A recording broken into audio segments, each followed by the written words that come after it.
Ang kwentong ito ay hango sa totoong buhay. Mula ito sa isa nating kabayan na itago na lang natin sa pangalang Amboy. Taong 1977, Dipolog. Nagmumukmuk lamang sa sulok ng sabungan si Amboy matapos ang 3 sunod-sunod na pagkatalo. Ubus na ang perang hinirampa sa Shahin na abot ng ilang daan. Ang usapan ay mamayang hapon babayaran. Subalit hindi ito ang pinoproblema ni Amboy. Mas iniisip ang kalabang sabungero na hindi man lang matalo-talo sa pustahan. Malayong malayo ang kanyang mga manok dahil isang salpukan lang bagsak na kagad. Samantalang ang kalaban, hindi man lang nakaramdam ng pagod kahit isa lang ng paulit-ulit. Hoy Amboy, nandiyan ka lang pala, hinahanap ka ni Tia Susan. Nagtatanong sa'yo. Ano, may pambayad ka na sa kanya? Alam mo naman ang tiyahin natin yun hindi titigil kapag may utang. Sa dami kasi ng pwedeng hiraman sa kanya mo pa naisipan. Oh, pag-alis ko kanina, talo ang manok mo. Sigurado naman sa ikalawa at ikatlong laban nakabawi ka. Hoy, bakit ka ba nagbubukbok? Parang nasa ibang dimensyon ka, kinakausap hindi nagsasalita. Hulaan ko lang talo ka no? Agoy, sabi na nga ba sabong pa. Wika ni Pakoy, pinsan ni Amboy. Parehong nahilig sa sabong ang dalawang binata. Sa katunayan, lagpas 30 ang edad, walang mga asawa. Sa murang edad natutunan nila ang pasikot-sikot sa sabungan dahil sabungero din ang mga ama. Pagkatapos ng unang pusta, nanalo ng malaking halaga. Ito ang nag-udyok sa kanila na magsabong ng magsabong. Pumabor sa panig nila ang swerte ng una, pero sa sandaling lumitaw ang mananabong na nagmula sa karatig bayan, binagsakan ng kamalasan, hinding-hindi sila nananalo. Hindi naman pambayad ang pinoproblema ko. Pwedeng pagtrabahuhan yan Ang inaalala ko, paanong panalo na lang palagi yung kalaban? Kung tutusin, pareho lang naman ang manok natin at kanya May pakpak, may binti, may mata, may balahibo. Pareho din ang pinapatoka at inaalagaan. Pero bakit kakaiba? Yung sa atin hindi nga aabuti ng 1 minuto pagkasalang. Tapos yung sa kanya, kaya hanggang huling laban Paano yun? Sinong Diyos ang hingian ng basbas para swerte ng ganun? Makasamba nga rin, baka sakaling makabawi. Wika ni Amboy. Pareho pala tayo ng iniisip, insan. Noon pa man nagtaka na ako sa sabongerong yan Isipin mo, magmula nung araw na dumating siya dito sa bayan natin, lahat ng magagaling sa panabong dinali. Hindi lang ikaw yung nagtataka, no? Lahat naman tayo dito Wala talaga 2 panabong na lang ang natira sa bahay. Aabot sana ng 12 kaso natalo ng natalo Ititigil ko na ang pagsasabong. Ilalaban ko kung natira. Ubusin ko na lang. Pagkatapos ng pag-uusap, sabay nilang nilisan ang lugar. Habang nasa kalagitnaan ng daan, hindi may iwasang mapalingon dahil sa matandang nakasunod. Unang beses pa lang itong nakita, hindi napansin kung kailan lumitaw sa likuran. Sinubukang baliwalain, pero kahit saang daang lumihis nakabuntot pa rin. Insan, hindi na maganda ang kutob ko sa matandang yan May atraso ko ba sa tao para sundan tayo ng sundan? Kung kani-kanino ka kasi umuutang Loko, hindi ko nga kilala yan at saka wala akong utang kahit kanino maliban kay Tia. Kalmahan mo lang, baka kung saan tayo pupunta, dun din naman pupunta yan. Itanong mo nga, mabuti nang makasigurado. Ilang beses nang may nababalitang may patayan dito Kadalasan sa bungerong nadadali. Tanungin mo para mawala tong kaba ko. Wika ni Pakoy. Kulit mo din Amanong magandang araw sa inyo. Huwag niyo po sanang mamasamay niyo itatanong ko Napansin ko kasi, sunod ka ng sunod. Saan po ba ang punta niyo? O baka may sadya ka sa amin? Tumigil sa paghakbang ang nasabing matanda. Tumatawang humarap sa kanila. Bago ko sagutin ang tanong, tawagin niyo ako sa pangalang Tatang Inso. Sa katunayan, ikaw ang boy ang sadya ko. Ang bibilis nyo kasing lumakad, kaya hindi ko magawang makasabay. Tahimik na lang ako na sumunod. Wika ni Tatang Inso na mas lalong ipinagtaka ng magpinsan, lalong-lalo na si Amboy. Ang sabi mo kanina wala kang atraso kahit kanino. Tapos ikaw yung sadya ng matandang to. Insan, ano bang pinasok mo gulo? Iho, maghulos dele ka. Walang atraso sa akin si Amboy. May gusto lang akong linawin sa batang ito. Isa kang sabongero ano? Sabongero na matapos makatapat ang dayong mananabong, sunod-sunod na ang pagkatalo. Nakarating kasi sa akin na maayos naman ang kondisyon ng manok mo. Pero luging-lugi pagdating sa bakbakan. Tapos kung sa iba ilalaban, nananalo. Dito lang sa dayo minamalas eh. Hindi ka ba napapatanong sa nangyayari? Natahimik ang magpinsan sa sinabi nito. Nagkatinginan. Hindi inasahang alam nito ang buhay sa bungero ni Amboy.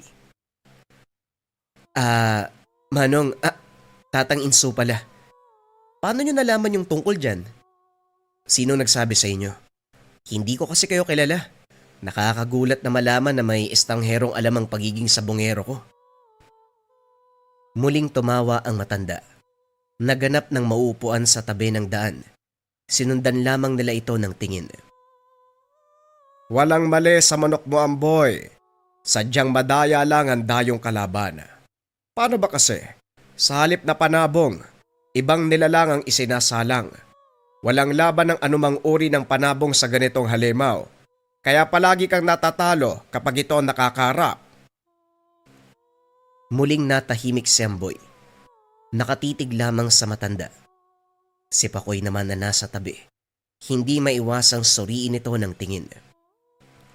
Parang baliw naman yata ang isang yan, Insan. Pansin mo ba ang sinasabi halimaw daw? Ano raw? Ewan, halika na nga. Baka naghahanap lang yan ng makakausap tapos ginagawa lang tayong katuwaan. Wika ni Pakoy na sinang-ayunan ni Amboy. Walang paalam na tinalikuran ng dalawa si Tatang Inso. Sa kabilang banda, hindi maiwasang mapaisip ni Amboy sa mga sinabi ng matanda. May parte sa kanya na gustong paniwalaan, subalit naguguluhan sa sinabi nito patungkol sa binanggit na halimaw.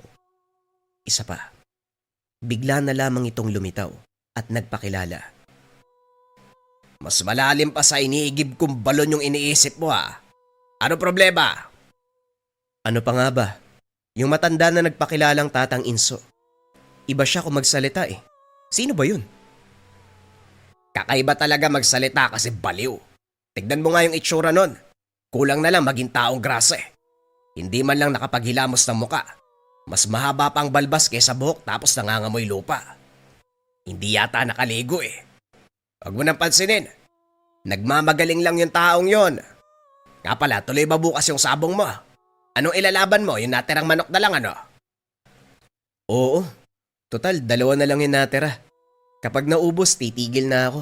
Tumigil ka na rin. Wala na tayong mapapala sa buhay na ganyan. Talo tayo palagi. Paano kaya kung dayain natin? Sa kabila tayo pumusta. Sigurado naman na talong manok natin kaya diskarte na lang. Ang laki na ng perang nawala sa atin tapos nakakasawa ng maging talo palagi. E di kung ganun ang gagawin, may mauuwi tayo, di ba? Hoy, baliw ka ba? Mandadaya ka para manalo. Kaya minamalas tayo kasi ang sama ng iniisip mo eh. Tumino ka naman. Hindi ka na nga nakakatulong kung ano-ano pa yung sinasabi mo dyan. Ikaw na nga tong binabagyan ng swerte, naayawan mo pa. Ibang klase ka rin ah. Kaya magtiis sa kamalasan. Bahala ka nga sa buhay mo. Basta gagawin ko kung ano naisip ko. Tignan na lang natin kung di ka mainggit. Napabuntong hininga si Amboy sa sinabi ng pinsan.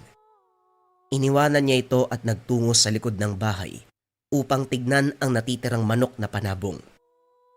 Isasalang ang mga ito bukas sa magaganap na sabong sa kabilang barangay. Huling alas ko na kayong dalawa.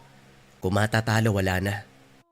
Ay nako, bakit ba kasi palagi na lang minamalas eh? Hindi ko tuloy maiwasang maniwala sa sinabi ni Tatang Inso na hindi ordinaryong manok yung nakatapat na mga kapatid nyo. Paano namang hindi? Kung titignan manok lang naman. Ewan ko, Basta, ubusin niyo ang mga patoka dyan kasi bukas huling laban niyo na. Wika ni Amboy sa mga panabong. Napapitlag nang lumitaw si Tatang Inso. Lumabas sa likuran ng kulungan ng manok. Hindi naman mahirap paniwalaan ang mga sinabi ko Hoy bata, bakit ayaw mo bang maniwala? Matutulungan pa naman sana kita, pero ayaw mo Eto naman si Manong. Hindi ba iniwan ka namin dun sa daan? Paano ka nakarating dito? Iho, kapag gusto kong tulungan ng isang tao, madali kong natutunto ng kanyang tahanan. Ano? Naniniwala ka ba sa akin o hindi? Dalawa na lang ang panabong mong manok. Wala ka bang balak na babawi sa lahat ng talo mo? Wika ni Tatang Inso. Napakamot sa ulo si Amboy. Naguguluhan kung pakikitunguan si Tatang Inso o babaliwalain. Sa huli, si Pakoy ang kumausap. Dumating siya sa lugar at nagulat nang makita ang matanda. Anak ka ng manok! Nandito ka na naman, Manong! Hindi mo talaga titigilan ng pinsan ko, ano? Huwag niyo na pong ipagpilitan yung sinasabi niyong halimaw. Kasi parang ikaw pa nga po yung hindi tao Bastos ang bibig mong bata ka Pasmado. Huwag kang magulo. Si Amboy ang gusto kong makausap, hindi ikaw. Mukha kang unggoy. Tumabi ka nga dyan. Nainis si Pakoy sa sinabi ng matanda. Sasagot pa sana, pero pinigilan ni Amboy para hindi na humaba ang usapan. Manong, pasensya ka na sa pinsan ko at pasensya na rin po kayo kung di ko kayo mapapagbigyan. Napaka-imposible kasi ng sinasabi nyo At isa pa, hindi naman namin kayo kakilala. Bigla na lang kayong lumitaw. Mas mabuti po siguro kung bumalik na lang kayo kung saan kayo nanggaling. Mauna na po kami. Iniwan nila sa likod ng bahay si Tatang Inso. Parehong napailing dahil sa panggigiit nito. Ikaw, Insan, huwag ka talaga maniniwala sa ganyan lalo na sa panahon ngayon. Hindi natin alam kung ano ang tumatakbo sa isip ng tao. Malay natin, kakutsaba ng dayong sa bungero at baka hindi lang manok mo ang madali, pati ikaw madamay na. Oo naman pinsan, hindi ko lang maiwasang maisip yung sinasabi niya. Parang may katuturan din kasi. Nakita mo naman kung gaano kabangis yung manok ng kalaban. Parang hindi normal ang atake. Isang salpukan bagsak agad ang katapat. Basta, huling sabong na bukas Hindi na ako magsasabong uli kapag natalo yung natirang dalawa. Pagsapit ng gabi, sinuri nila ang mga manok na isasabong. Sinigurong nasa kondisyon ng katawan at galaw para sa laban kinabukasan. Makalipas ang ilang sandali, pumasok na rin ang tahanan dahil lumalalim na ang gabi. Makaraan ng ilang minuto, napansin ni Amboy na parang may tao malapit sa kulungan ng manok. Hindi ito bago dahil palaging nangyayari sa tuwing binabalak isa lang ang mga alaga. Binaliwala rin dahil parang pinaglalaroan ng sariling paningin. Kinabukasan, naabutan ni Amboy ang mga panabong na nanghihina. Kaagad inilabas sa kulungan at pansamantala munang pinakawalan. Sinabuyan ng patoka ang lupa. Kumain ang mga ito. Pagkatapos ay bumalik sa kondisyon. Insan, may pera akong pampusta dito Huling ipon pero bahala na. Isusugal ko sa manok mo manalo o matalo. Pero sigurado ko mananalo yan. Pupusta din ako sa kabila para may babalik. Sira ulo. Pairalin mo ang pagiging madaya. Walang yumaman sa ganyan. Magkape ka nga muna sa loob. May natira pang tinapay at kape sa mesa. Maya-maya lalakad na tayo. Pumasok ng tahanan si Pakoy. Samantalang binabantayan niyang maigi ang mga panabong na malayang naghahabulan sa bakuran. Sa kalagitnaan, napansin niya ang dayong sa bungero. Nakatitig sa kanyang gawi. Kumaway pa. Sinalubong ng nagtangkang lumapit. Kondisyon ng mga manok mo Ayos yan para masalap ang uulamin ko mamaya. Ganun naman, di ba? Kapag alaga mo ang katapat ng alaga ko, siguradong tinola at adobo. Hindi lugi kasi matataba at siksik sa laman. Hanga ako Maayos ang pag-alaga mo. Ano nga uli yung pangalan mo? Pakito. Manong matanong ko lang ha. Sa tanang buhay mo ba, likas na ang pagiging madaya? Ibang klase kasi yung manok mo eh. Napakahayop pagdating sa bakbakan pero nakakasiguro ka ba? Manok na panabong yan? Baka naman ibang nilalang na nagpapanggap yan. Mapapansin ang biglaang pagbabago ng reaksyon ng dayong sabongero. Nawala ang ngiti. Napahinga ng malalim. Napakuyom ng kamao. Si Amboy sa kabilang banda, nagsimulang magduda. Yo, ano bang sinasabi mo? Ganyan ka ba talaga mag-isip kasi palagi kang talo? Ibang klase rin pala ang tama ng kamalasan, no? Pati ordinaryong panabong pinagdududahan. Mag-ingat ka, nakakamatay ang maling akala. O siya, sasabungan na lang tayo magkita. Wag mo nang lakyan ng pusta, matatalo ka din naman eh. Tugon ni Pakito. Tinapik sa balikat si Amboy. Naglakad palayo. Napabuntong hininga si Amboy habang hinahatid ng tanawang matanda. Ito pa lang ang kauna-unahang pagkakataon na mukha ang makarap. Dito rin napagtanto, kakaiba ang presensya ng dayo. Hindi maintindihan ng samyo. Parang may langis sa katawan. Malansa sa pang-amoy. Insan, dali ka na. Malapit na magsimula ang sabong. Isilid na natin sa bayong ang mga manok. Ito pala ang tari. Hiniram ko kay Mang Paulito. Ilang beses na nitong naipanalo ang laban ng mga manok niya. Matalim kaya siguradong kakapitan tayo ng swerte. Hindi nga lang gumana nung nakalaban ng manok ng dayo pero malay mo. Naku, huwag ka maniwala sa ganyan. Soli mo yan. Itong tari natin ang gagamitin. Pareho lang naman ang resulta. Talo pa rin. Muling nagbuntong hininga si Amboy. Napadasal ng wala sa oras bago isilid sa bayong ang dadaling manok. Pagkatapos ay nagtungo na sa sabungan. Pagkarating sa lugar, kasalukuyang nagsisimula ang laban. Nanood muna sila dahil mamaya pa naman ang aktwal na sagupaan ng dalang manok kontra sa manok ni Pakito. Wala rin kasing magawa dahil sa tuwing nagpapalista, itatapat sa dayong sabongero. Insan, dyan ka muna ah. Pupusta ako doon sa kabila. Mukhang malakas ang laban eh. Dito ka lang.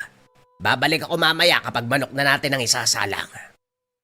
Habang mag-isang nakaupo sa tabi, napansin ni Amboy si Pakito na nakipusta rin sa kasalukuyang laban. Bitbit nito ang manok na ipangtatapat sa kanilang manok mamaya. Tinignan niya itong mabuti.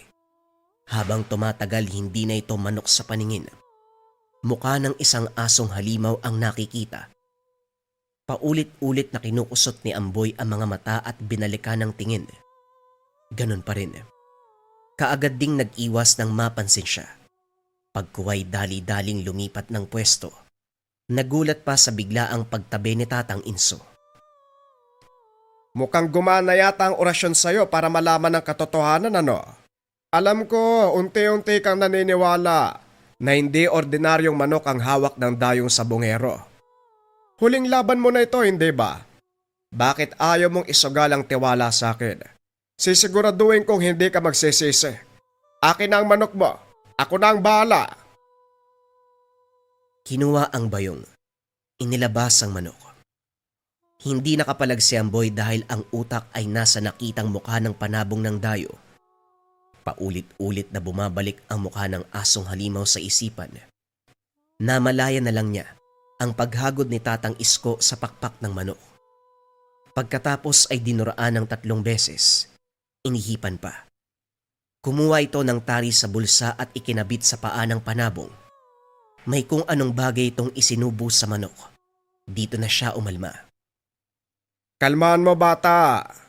Mutya ng sili ang inilagay ko sa bibig ng manok mo. Huwag kang mag-alala. Hindi ito nakakalason. Nasa bibig lang naman hindi malulunok. Ito ang magbibigay ng lakas para talunin ang kalaban. Magtiwala ka sa akin. Ihanda mo ang iyong sarili dahil babagsakan ka ng galanting swerte. Magkano bang ipupusta mo? Lakyan mo para walang pagsisisi. Hindi nakasagot si Amboy dahil tinawag ang kanyang pangalan para sa labanang magaganap. Ibinigay na ang manok pati ang pusta. Nang maalala ang sinabi ni Tatang Inso, lahat ng perang nasa bulsa, isinugal.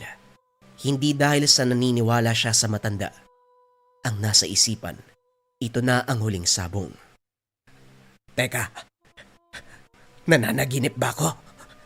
Panalo! Panalo ang manok namin!